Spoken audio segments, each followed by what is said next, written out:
Os países emerxentes son os cales crecen a un ritmo desmesurado ata o punto de competir con países desenvolvidos.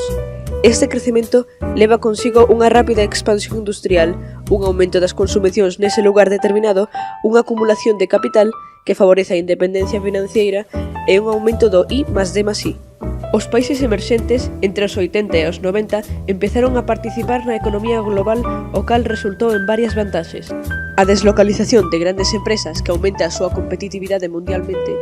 Isto se debe á cercanía aos países desenvolvidos. Por outra parte, teñen moitas das materias primas básicas que poden exportar por unha suma importante. Pero, tendo vantaxes, tamén teñen limitaciones, principalmente a heteroxeneidade tanto nas castas como nas industrias a través do país. Tamén só concéntrase no sector primario, pero non desarrollaron os outros. E a causa de dependencia do sector primario afecta gravemente ao medio ambiente. Os países emerxentes teñen uns retos de futuro para mellorar a súa condición económica que son o aumento dos salarios, unha homoxenización da industria, un avance tecnolóxico e unhas políticas protectoras do medio ambiente.